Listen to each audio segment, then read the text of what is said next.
Hey, it's Dr. Dan here at the Nest.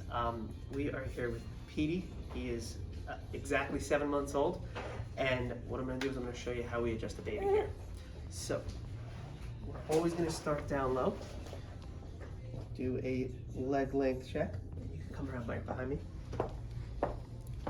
So we're going to do this, and we can see that that right leg is about 1/4 inch shorter.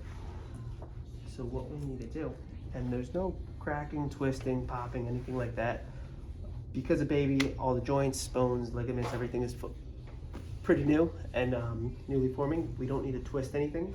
All we need to do is just do a little bit of pressure right on the back part of that ilium or hip bone. We'll check that leg length again, and perfectly balanced. So now as we go up the spine, feeling some areas of high musculature in that lower back area. And of course, before, when Petey first came in, we did a thermal scan to pinpoint the exact locations of those subluxations or misalignments. And you can come right over here. We are feeling some in that low back.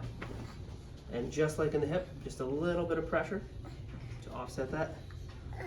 And if there's any sort of imbalances down there, it could lead to like bladder issues, bowel, constipation. We'll see a lot in kids.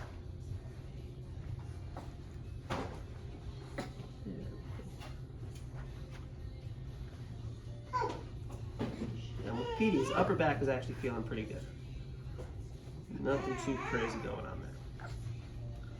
So now we're going to spin him around. And the upper cervical or the neck area, not only just in a baby, but is in an adult as well, is the most important part of the body because that's where the brainstem sits. If there's any pressure on that, it could lead to like colic, fussiness, ear infections. We'll see a lot in babies.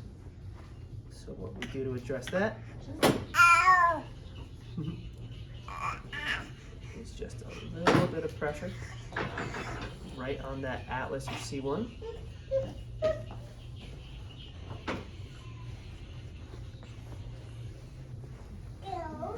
We are super squirmy today.